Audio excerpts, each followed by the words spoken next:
能够参与这个华语礼拜。待会我们要一起敬拜，也请各位将你的手机转为震动或转为静音。也欢迎每一位在直播现场的每一个弟兄姐妹，也请你在你的身边，将你身边的电视机或者是将你的手机转为震动，或者是关机。也让我们一起在享受敬拜当中，一起领受上帝的话语。我们一起同心来祷告。主耶稣，我们谢谢你，感谢你圣灵的话语，圣灵的感动，引导我们一起来到神你的施恩宝座前。主啊，我们的生命需要主，我们的生命也需要在主你面前能够养成一个渴慕圣灵、渴慕真理的心，让我们的生命能够活出有盼望、有能力的生命。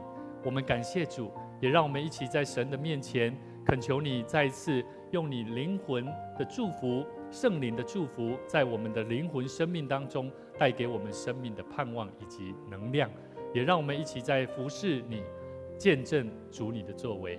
谢谢主，我们在你面前将我们晚上的聚会恭敬仰望，愿神的灵就与我们同在。祷告奉主耶稣基督圣名来求，阿们。这个时候邀请各位，我们一起起立，我们在神的面前一起领受上帝在我们当中，让我们领受神他丰盛的恩典跟祝福。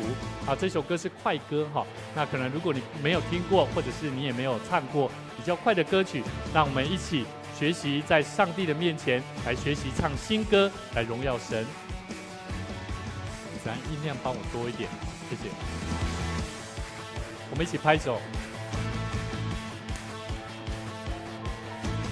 若有人渴慕真理，需要盼望和能力，来求告我救主的生命。若有人饥渴慕义，寻找真正的生命，来遇见你灵魂的救主。神与我同行，他爱降临，掌管全地，恩典和能力，他爱降临，掌管全地，神正在这里。各位弟兄姐妹，你们有相信上帝在这边吗？有的话，我们一起说哈利路亚，赞美神，哈利路亚。死里复活的生命，来赞美我救主的生命。若有人忍耐到底，牺牲过一切恐惧，来赞美我灵魂的救主。神与我同行，他爱降临，掌管全地，恩典和能力，他爱降临，掌管全地，神正在这里。我们对主说，再没有事能拆散我们，神与我同行。再没有事能夺走应许，神与我同行。再没有事能取代耶稣，神与我同行。不惧怕，不羞愧的自由，与他同行。神与我同行，他爱降临，掌管全地。我们一起大声的来唱。恩典和能力，他爱降临，掌管全地。神与我同行，他爱降临，掌管全地。恩典和能力，他爱降临，掌管全地，神正在这里。我们一起来祷告。主，我们谢谢主，因为你在我们当中，让我们的生命能够得着生命的盼望跟能力。我们再一次在你面前，我们一起用颂赞、用赞美的声音，大声在主你面前向主你求，向主你呼喊。愿主你的灵就充满我们的心。谢谢主，我们将今天晚上的聚集交在主你手中。愿主你与我们同在。祷告奉主耶稣基督圣名来求，阿们。感谢主，在你坐下以前，跟你旁边的人说，跟你很享受的敬拜，跟你很享受的敬拜。请坐。这时候，我们邀请各位，我们一起同心来奉献。基督徒用奉献的行动，一起来见证神在我们生命当中，我们是神所赏赐的生命。神所赐给我们的产业，我们一起在奉献当中用行动来回应神。我们一起同心来奉献。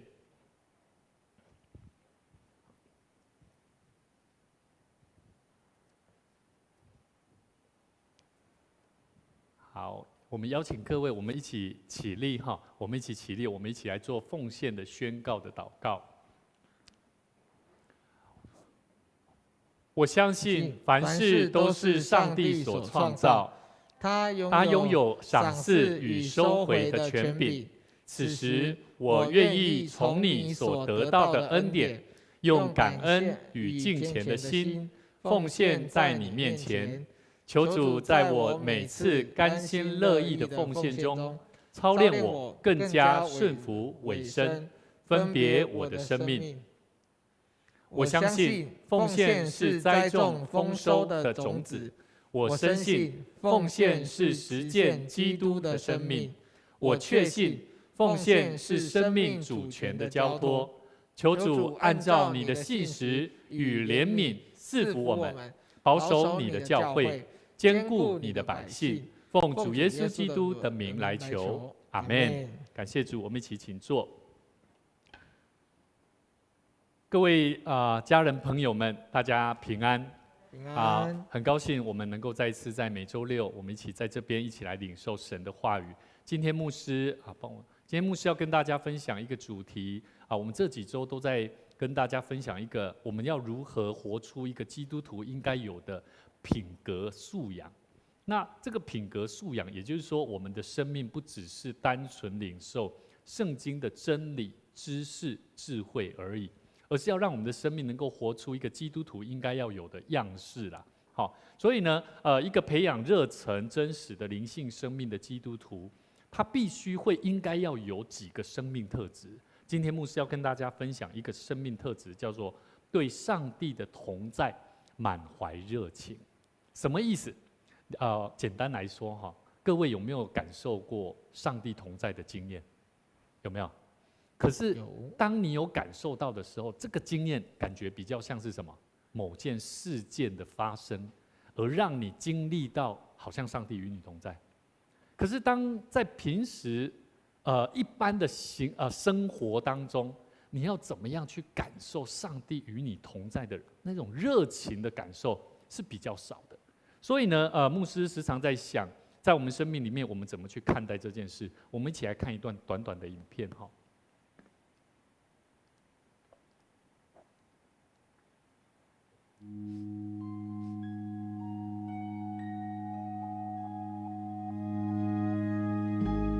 What will your last 10 years look like? Will you be quick enough for a game of tag with your grandchild? Strong enough to embrace every moment?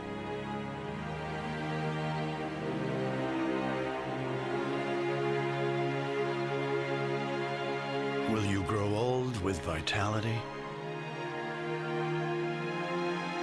Or get old with disease?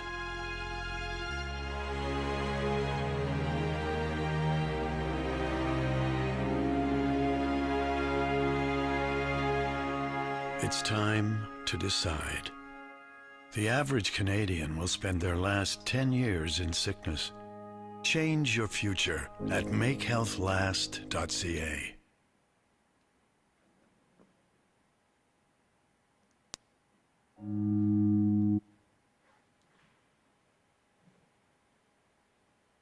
这是这个澳洲不是澳洲，加拿大他们的一个公益广告。也就是说，他谈到说，如果你最后的10年你会是怎样？他用这个微电影呢，他去探讨一个用分屏的方式，让人去看待你的人生10年当中你会怎么经过。有些人的生命，他的生命是身体健康，而且他有保养，他做的是什么？做的是单车。可是他如果没有保养，在座有没有都有周报？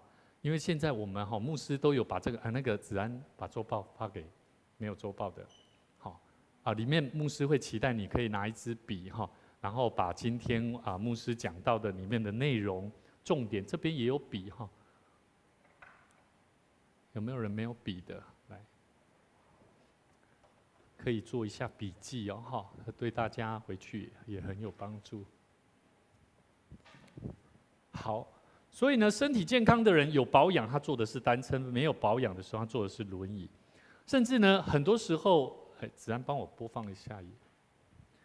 甚至呢，谈到的我们的人的生命当中，家庭关系，它里面也谈到什么？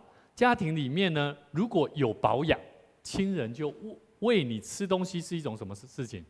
是很甜蜜的。也就是说，如果你跟你的父母亲没有好的关系，没有好的关系，等到你的父母亲老了，你再喂他你没有保养嘛，对不对？亲情没有，家庭关系没有保养，就像什么？你向你喂食，就变成是一种无奈我记得有些时候，那个牧师去探望一些老人家那每次我说你有没有什么需要牧师为你祷告的？这个老年人他就说没好啦，没路用啦，没耐啦。我说是安怎？是怎么了？他就说就起这囝都没路用啦，他们都不愿意来照顾啦。三催四请这个推给那一个，这个推给那一个，无奈所以家庭关系你没有去保养，这个保养的过程是必须要从小做父母亲就要去做教导，对不对？假如你没有教导，就是没有在保养。所以呢，信仰关系有没有关系？也是有关系。信仰生命如果有保养，与人的互动关系就是什么？是良好的，而且是开心的。但是没有保养的信仰关系呢，是什么？与人交谈就互动，就会觉得是什么？很痛苦啊！你有没有遇过有些基督徒现在特别我们要做小组工作，你要邀请他，请他去问候一个人，他就跟牧师，这个我行不来，这个我的个性就是如此。你要我怎么样去跟他说耶稣爱你，我爱你？这好难哦！这就是信仰关系，你没有去保养你的信仰生命。所以呢，我就在想，几乎每一个人弟兄姐妹，每一个信主的人都会感受到上帝与他同在吗？会吗？不一定，对不对？甚至呢，可是你知道吗？我们都知道上帝有没有与我们同在？有的。如果你是一个跟上帝关系良好的人，你会知道上帝一直与我们同在，对不对？所以呢，我们可以了解人怎么样去感受上帝与我们同在，我们必须要明白清楚自己的生命的软弱是什么。如果你不知道好好的去对付你自己生命里面那个软弱而且不足的东西，你没有办法做改变跟突破，甚至你也体会不到什么是上帝的同在的感受。那曾经有一个故事非常有趣，我们怎么样去体会上帝与我们同在，而且怎么样去对付我们自己的生命。这个有一个故事很有趣有一个牧师他曾经分享到一个非常有趣的故事，他说上帝有一次跟一只老虎就说什么人动物你都可以吃，唯独什么牧师不可以吃。那这个后来呢这个老虎就问说为什么？他说因为他是我的仆人，他学习我的样式，在传讲上帝的道跟真理。结果呢，这只老虎最后还是把这个牧师吃掉了。那吃掉了之后呢，上帝就问这只老虎说：“我交代你，不可以什么人动物都可以吃，就是不可以吃牧师。因为你为什么还是要吃它呢？而且你还把它吃到只剩下嘴巴。”还要注意哦。上帝就问这只老虎：“你为什么吃了牧师，最后竟然剩下了嘴巴？什么意思？为什么？”老虎就说上帝是因为这位牧师他的人就剩下嘴巴像牧师。我也要问各位，你的生命是否也只有口像基督徒？你是否只有脑像基督徒？还是只有某一件事情、某一个器官、某一个肢体像基督徒？很多时候，其实在我们生命里面，我们不知道自己的软弱是什么，而我们一直在走那个软弱所走出来不好的事情，来得罪神。所以呢，各位弟兄姐妹，我们要善加好好运用我们的口。跟你旁边的人说，你要感受上帝的同在，需要从你的口开始。你要感受上帝的同在，需要从你的口开始。所以呢，若要感受到上帝与我们同在，我们必须要从心里面想，而且要开始从我们的口说，而且要从我们的行动开始做起。那么，什么是基督徒？我们知道，基督徒就是信上帝的基督徒嘛，对不对？然后呢，代表的是他是属于上帝的，而且是上帝的儿女。而且呢，我们必须要了解上帝爱我们，而且呢，他是独生子耶稣基督将他的独生子耶稣基督赐给我们。那耶稣基督为我们死，然后怎么样？复活。然后呢，怎么了？耶稣的死跟复活对我们有什么意义？啊？教导我们一个很重要的功课哦，叫做我们的生命也要如同耶稣一样，将我们的罪钉死在十字架上，然后我们从看见好像是死的，可是实际上有没有重生？是有重生的。所以我们基督教的意义，基督徒在认识的福音真理，都是在认识这个。那么，耶稣告诉我们，单纯只有认识耶稣为我们死而复活吗？圣经只有告诉我们这些吗？其实我们从使徒行传，包含保罗的书信，后面所有的门徒做的生命的转变，甚至传福音，都是为了要用行动来走出像耶稣一样传福音的生命，就这么简单。所以这就是我们基督徒的任务。首先，我们要知道上帝的同在有没有成为你生命的燃料？上帝的同在重不重要？重要。一个要培养一个有好的品格，而且有热情、真实的生命的基督徒，他必须要时常去感受到上帝与他同在。因为上帝与他同在就是一个燃料，他是会帮助一个人知道怎么样去为主而活。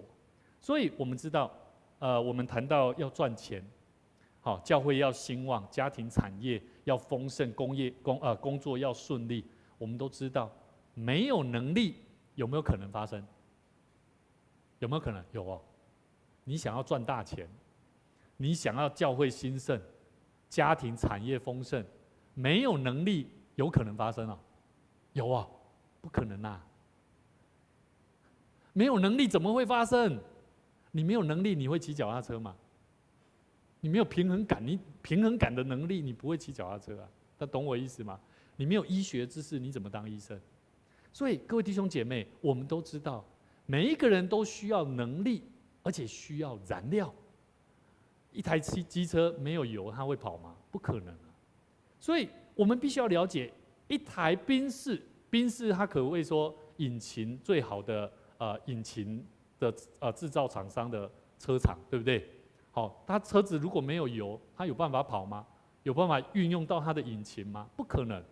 所以，任何全世界在看待一个事情，要让它得着成功或者是丰盛，一定跟它的能源有关系。人也是一样，我觉得信仰也是一样。基督徒怎么样去得着那个丰盛的来源？有人说祷告，可是有人你也祷告，你有没有听过有人说他也祷告啦，可是就是没有 power？ 你有没有发现？因为他感受不到上帝与他同在。他也祷告啦，但是他不知道怎么祷告。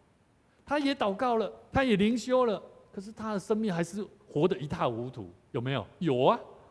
所以我一直在想，基督徒要怎么样真实的去认识到上帝与他同在的经验，这个太重要了。所以跟你旁边的弟兄姐妹前后左右跟他鼓励一下，上帝与你同在。好，彼此鼓励，好，彼此祝福。所以我们必须要了解什么样子的策略跟方法，对我们如何培养出一个热忱真实的灵性生命，也就是我们必须要对上帝的同在保持的热忱。保持的那种力量 power， 你要去感受。好，所以我们今天要一起来看一段圣经节哈，我们一起来看一段圣经节。历代志下第7章第14节，我们一起看左手边哈，我们一起来念哈，大声的来念哈，来，这称为我名下的子民，若是自卑祷告，寻求我的面，转离他们的恶行，我必从天上垂听，赦免他们的罪，医治他们的地。所以这里他讲到几个重点，带给我们几个要体会上帝同在的条件。也就是生命复兴、生命有能源的这个条件是什么？我们来看，第一个，我们是属上帝的儿女，有没有？他一开始说什么？这称为我名下的子民，有没有？你有没有说，主啊，我是你的儿女，有没有？主啊，我是你的儿女，我是你的家人。这个是我们自称我们是属神的儿女，所以我们要知道第一个条件。你是属神的儿女，再一次跟你旁边的人鼓励哦，要有信心的跟他讲，你是上帝的儿女，你是上帝的儿女。好，要知道哦，做什么事情你就不是代表大桥教会而已哦，重点是什么？你是上帝的儿女。第二个要什么？要谦卑，有谦卑。所以他说，若是自卑，有没有？好，台语哈，他讲拿家己谦卑啦，谦卑基督啦。好，你看。台语说拿家己谦卑基督啦，华语好标点和合本是说自卑，但是我觉得自卑不是那么好听啊。我觉得台语这个写谦卑会比较好一点哈。好，第二个要有谦卑，第三个要有祷告的生命，好，要寻求上帝的面，好，很重要，要时常求告神，而且呢要懂得认罪悔改。这几个重点就是我们今天刚刚看到历代志下第7章14节里面谈论到。我们要体会上帝同在的条件，也就是圣经经文在告诉我们如何生命得着复兴的方法。好，很重要哦，你一定要把它写下来，把它记下来。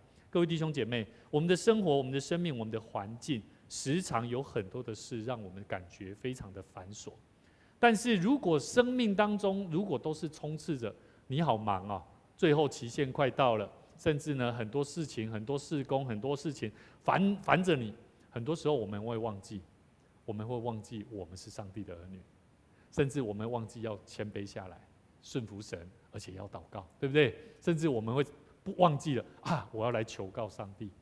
牧师最近我也常常跟大家分享说，每天晚上我会带着我的孩子祷告，对不对？有些时候最近牧师只要晚上为了一些事情，年轻人还有什么事情在烦恼的时候，甚至在那边忙碌的时候，都忘记了。然后每次我上楼的时候，发现我的孩子还没睡觉，我就很生气。然后孩子就告诉我：“爸爸，祷告。”哇，那种心好像我就体会到，真的，我的孩子他感受到在祷告里面，上帝与他同在，他有平安。可是当我们在忙碌当中，我们会忘记祷告、寻求神。所以跟你旁边的弟兄姐妹说，你要安静心下来。你要安静心下来，好，你才会懂得怎么样来寻求听见神的声音。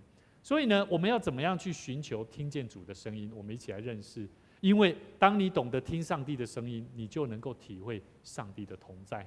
我们一起来认识。第一个，你要听话。这个听话是什么意思？什么意思？你要听话。我觉得这个很多基督徒，包含不是基督徒，也都很难做到。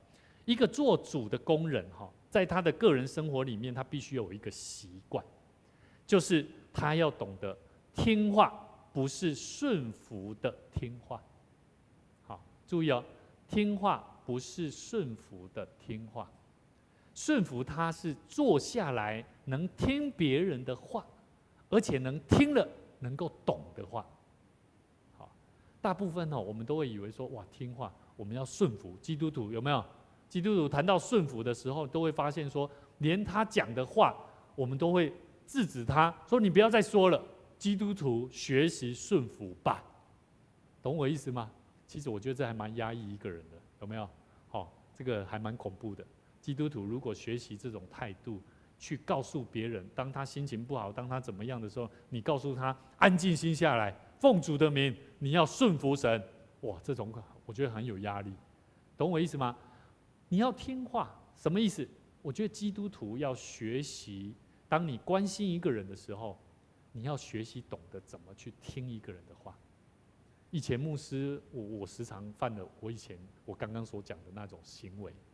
当我去关心一个人的时候，你为什么不能来了？我开始就想说，你要学习顺服啊，开始学习顺服啊。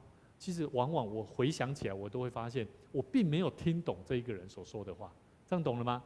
所以我觉得，基督徒如果你要体会上帝的同在，你一定要学习怎么听话。有些时候我们人的话都听不懂，上帝的话你怎么会听得懂？不是吗？很有意思呢。我觉得以前的信仰教育是告诉我们，当我们跟神的关系好，我们就听得懂人的话，是这样吗？我觉得好像现实生活好像不是这样，好像特别是基督徒听不懂人话，然后好像都听得懂上帝的话，我都觉得好奇怪哦。你了解我的意思，那个逻辑吗？如果他是一个听懂上帝话的人，他知道顺服上帝，好奇怪哦，牧师讲的话他们都特别不听呢，不是很奇怪吗？你了解我的意思，那个矛盾点在哪吗？所以我觉得一个基督徒要学习感受上帝的同在，他一定要懂得怎么样去听话，而且是听别人他所说的话，而且他是愿意坐下来好好的听人家说话。所以跟你旁边的人说，冷静听人家说话很重要。冷静听人家说话很重要。一个人要做好，他无法做好完成上帝的工作，上帝给人的生命功课，往往是因为他一直在说自己的话。真的，好，一直在说自己的话，而且他不能听懂别人的话。所以呢，我觉得我们在辅导一些年轻人，我通常都会开始学习，先听看看他们在说什么，不要太快把他们的行为所表现出来的方式，而立即用我对他的观感直接告诉他 ：“No， 你这样子做不行。”我不会，我开始有更宽广的心，感受到上帝要与我同在，来对他说话。所以这就是一个智慧。好，所以各位弟兄姐妹，当一个人只是自己说话，我觉得他就像在放鞭炮一样。注意哦，我再说一次哦，一个人如果只是自己在说话，那就像在放鞭炮一样。怎么样？一个放炮，然后另外一个又继续放下去，放鞭炮一样，你知道那种感觉。好，所以台湾俗语哈，有一句话叫做啥？讲一个影，生一个囝。代表我们说话哦，都是捕风捉影啊，以讹传讹，谣言哦，会做恐怖的。好，记得某书骂哈，我妈最近好像已经没有固定来我们大桥教会，因为我妈妈她讲话比较直，所以当她看到很多人、看到事情、环境看不惯的时候，她很容易就会讲出来。可是呢，当她讲，因为她现在知道这样的状况对大家也不太 OK。对环境，对他的孩子在牧会也不是那么的好，所以他选择先暂时回到他自己的母会聚会。可是，在我们的弟兄姐妹里面，就有人听说，因为某书骂他讲话犯罪了，所以他现在不来了。懂我意思吗？听的我们的讲公姐的样，整个过来讲出来，对不对啊？所以在我们的话语上面，学习听话真的太重要了。听话怎么听话？我们一起来学习，有3个重点。第一个，你要听懂别人讲出来的话。好，什么是别人所讲出来的话？有时候人到你面前在上帝面前，你是一位懂得安静心的人，你一定要学习怎么样做一个安静心，而且不乱，灵里面是安静的。这个容不容易？不容易。很多时候呢，当人到你面前，你一定会想说：“哦，我现在时间好赶。”我现在没有什么时间，没有空，所以不好意思，我现在我待会有什么事情要忙，有没有？这个就是第一个。有些时候人家讲出来说，那个请问一下他才说请问一下而已哦，说不好意思因为我待会有事情，那个人很会打量，马上就打量了，有没有？你有没有遇过？有，你也看过，可能别人也有这样的同事或朋友，他们会有这种反应。所以呢，很多时候你要听懂别人所讲的话不容易，因为有些时候人家还没有讲完，你就已经开始做动作了。甚至呢，心里面要安静下来不容易，因为人有很多的成见。你有没有你的主见？有啊。好，当这个人说：“哎，静瑜姐，你可不可以借我2000块？我下礼拜还你。”光这一句话就好了，你就会开始有一些成见，说：“哎，啊，你不是很有钱吗？你不是有钱吗？我最近还要什么开销？你开始就会把你的成见、意见讲出来了。你完全没有去注意到他要跟你借钱的原因是什么，懂我意思吗？所以通常有人来问我说要借钱的时候，有些时候我都会说：“请问一下发生什么事情？”我觉得基督徒要学习去关心一个人真的要学习先安静心下来，不要急着把自己的意见想法马上因为看到一个什么事情就跳开来，害怕的跟什么似的。所以呢，人的心一定要学习，不要有太多的主观意识在面对人，一定要学习放下身段，然后学习去看见、懂得怎么样去听人的话。所以我觉得学习听懂人的话，对一个为主做工的人来说，真的是一个很重要的、特殊的条件。一定要为主做工的人，一定要学习怎么听别人所讲出来的话，懂吗？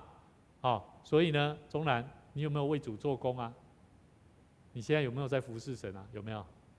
所以你要更会听懂上帝的话，你要听懂牧师的话，这样懂不懂？要听懂，好好冷静心下来，要注意听，这样懂不懂？我记得这个礼拜我记得我们就礼拜一的时候有3个同学，因为他们不晓得教会休息牧师休息，然后他们也来，下来4、5点的时候就来教会，然后没多久呢，牧师就跟他们讲说，因为他们在打球，我就说各位同学，不好意思，牧师今天没有准备你们的晚餐，那下次你们要来的时候，要记得提早跟牧师讲，牧师会为你们准备丰盛的晚餐。今天不好意思哦。最后呢，他们竟然还是上来了，坐电梯上来。我说怎么了？他说牧师，你不是说要吃饭吗？这样懂我意思吗？所以很多时候人没有静下心来的时候，你是无法去听清楚人家在说什么。好，所以很重要，要听懂别人讲出来的话，才是一个听话第一步。第二个，听话要懂得听懂人所没有讲出来的话。这个还蛮有智慧的哦。有些时候我们听话都听一半了，有没有？就像牧师刚刚讲的，这个公姐一样生过来，囝安呢，那一种心情一样。要懂得有多少对方他没有说出来的话，我们要知道。所以呢，你有没有听过有人曾经说过，你有没有想要多赚一点钱？问你，他就问你，你想不想多赚一点钱？但是有些人大部分说够用就好了。够用就好了。可是呢，心里面却想说什么？更多更好，对不对？这就是一半的话，他没有让你知道，对吗？如果我说，静瑜姐，你想不想得到一个赚钱的智慧？要不要？对，要有信心嘛。可是你看，刚刚那回答，好啊，不好意思嘛，对不对？就是说，每一个人心里面其实都会有一半的东西，他不会讲出来，可是他会期待。可是如果有人，你在牧养的学生小朋友突然说，静瑜老师、小瑜老师，你知道怎么赚钱吗？你一定会教他，够用就好。这样你懂我意思吗？就是说，每一个人讲话其实都会有一半的话，可是当你冷静心下来的时候，你会发现，这个差异很大，不一样，这完全天壤之别。所以呢，我们要听懂人所没有说出来的话，这也是听话的智慧。第一个，我们听话是听他讲出来的；第二个，我们要听什么？他没有讲出来的。这个有些时候就是牧师在讲的，有没有？牧师讲出来的话都很美啊，都很包容各位，也不会有太大的冲突。可是有些时候是另外的话我没有讲出来，因为怕伤到各位。所以很多时候，特别做老师也是会这样。有些时候老师看到这个学生真的是很糟糕，可是老师还是必须要怎么样？还是要有老师应该做的风范。可是每一个人的身份，每一个人的角色，都有另外一面，他是不会讲出来的。所以呢，我觉得听话太重要了。好，跟你旁边的人说，听话很重要的，你要学习。听话很重要，你要学习。人没有那个意思，但是有些时候人会把它硬加进去。像刚刚牧师有提到，这个案例，我的母亲当她先暂时离开我们当中，那有些人就会开始不一样的话语就开始加添进去。有些时候我们要听清楚人家没有讲到的部分是哪些。当你听得懂、了解、去关心为什么牧师的家庭，为什么牧师妈以无被你家的时阵，应该不是去定论说因为他怎么了，所以怎么了，反而是说发生了什么事情，为什么？好，我们可以去关心，可以去了解。所以呢，我们在上帝的面前，除了第一个听懂别人的话，听懂人没有说出来的话，还有第三个。第三个是什么？来，我们一起说，要听懂人灵里的话。你觉得人什么叫做灵里的话？我觉得不止人所说出来的话要听，没有说出来的话也要听，还有一种话也要听，听得懂。也就是说，他的心，他的心里面，他的灵所说出来的话，什么意思？你今天说出来的话有没有灵？有没有？没有啊！你没白讲话，知道我的意思吗？每一个人讲话都有他的心灵所讲出来的话，对吗？所以每一个人所讲的话都有他的意思存在。所以，如果我听你讲话，即便我不了解你没有讲出来的话，可是我还可以感受到你所讲出来的意思跟重点，那么我就知道怎么帮助你。这样懂了吗？懂了吗？钟兰，你要不要学习听话？听话，要听懂你的父母亲，听懂上帝所要对你说的话，很重要哎。在我们生命里面，我们都要学习。每一个人说话的时候，他的灵就在说话。一个人他肯对你说话，你总应该要怎么样？把握机会，要摸住他的灵啊，不是吗？如果他今天有一个好消息要告诉你，结果你都听不懂，你觉得他还会告诉你吗？今天他想要给你赚大钱，结果你不想听，算了，这个我没办法。你有没有机会？你不会有机会。所以各位弟兄姐妹，每一个人只要他一开口，其实他的灵就会表现出来，就是从他的口。所以当我们的生命，我们学习去操练，看得懂、听得懂人心里面的话，还有灵里面所说出来的话，我觉得你就有办法去帮助他生命所遇到的难处。阿们。所以各位弟兄姐妹，同样的，当我们对人懂得听话，去看懂、听懂人心里面的话，知道他的难处，你有办法帮助他。对上帝，我也相信你也有办法听得懂上帝要对你所说的话。阿们。这就是体会什么叫做上帝与我们同在的一个生命态度。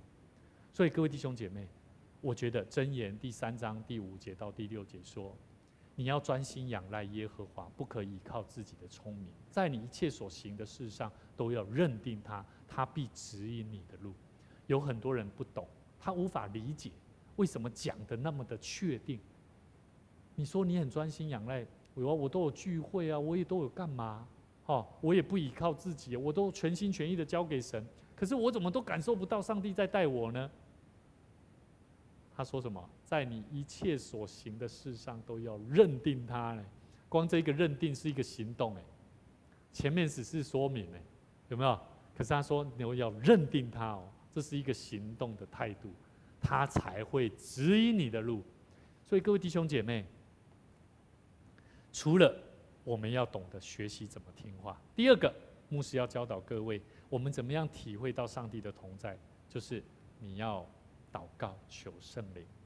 祷告是为了让我们更了解自己，更了解我们所面对的环境人事物，甚至更进一步让我们了解到上帝国的事情。阿们。你祷告，有些人他的祷告大部分都是存在是自己的生活，对不对？他不会去祷告上帝国的事情，他也不会为教会祷告，他就是一开始祷告说主啊怜悯我，帮助我，这就是他属于个人的人事物。但是有些时候我们透过祷告也更深一步去了解上帝的事情。可是呢，你去发现圣经里面所有的圣经人物，他们都是从自己开始进到人，自己跟他人的关系，到最后都是到跟上帝的关系。所以呢，我们真的需要在祷告当中更认识自己，跟你旁边的人说，你要把你的水龙头打开。你要把你的水龙头打开。什么意思？祷告有一个东西叫做圣灵的水流。我一直在体会，为什么以前我在祷告比较没有泡了，为什么现在我的祷告比较有感觉？我终于理解，原来它的概念就有点像是水龙头的概念。一个人如果你没有把那个水龙头打开，就好像你把水龙头关起来，祷告就没有感动，祷告圣灵就不会在你的生命里面去帮助你。所以其实圣灵是耶稣他死复活之后，上帝赏赐给我们生命一个极大能力的来源，知道我意思吗？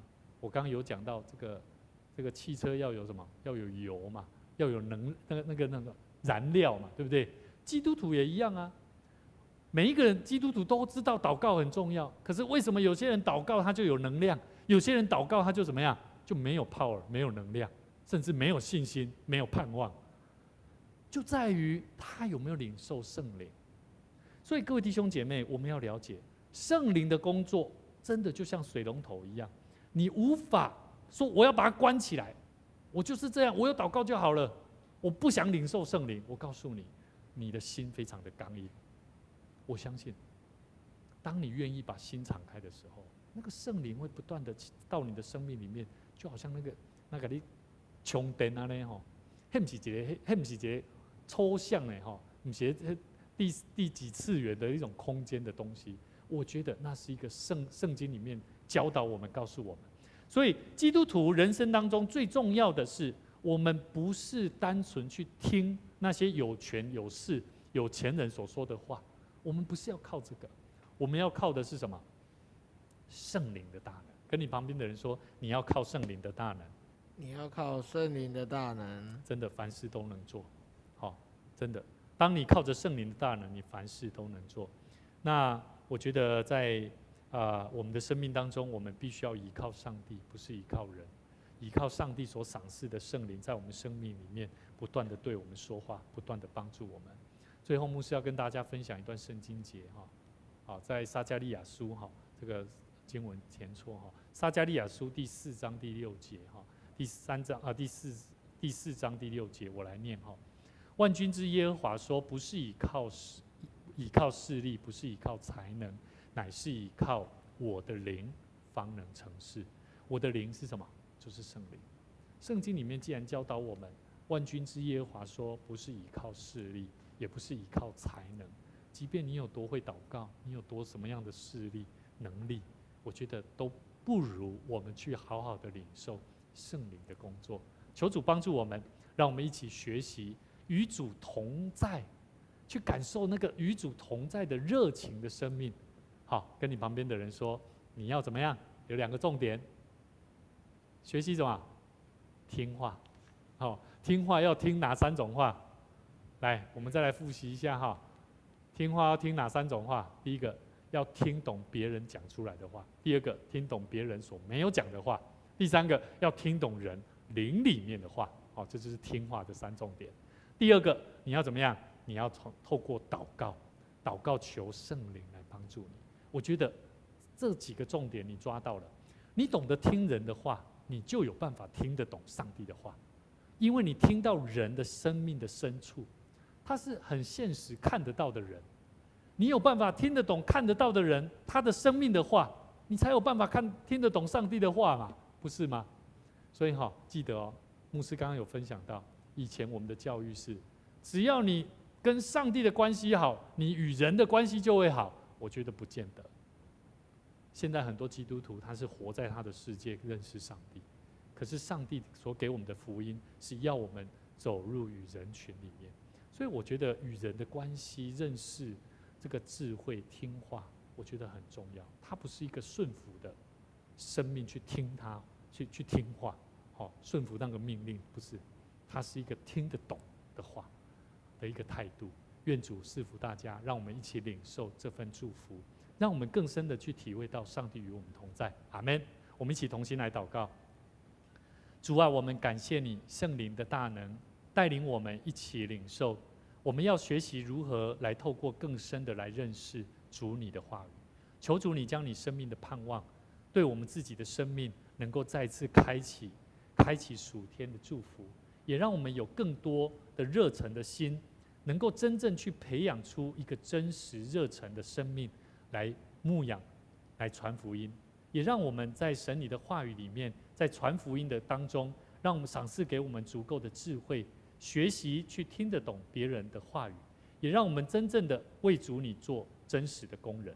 主啊，谢谢你，我们再次将我们的生命摆放在主你手中，帮助我们学习检验调整我们自己的生命，然后叫我们能够在遇到不同的限制、软弱以及不足的地方，我们都相信主你所赏赐给我们的信心跟盼望，也让我们看见主你一直与我们同在。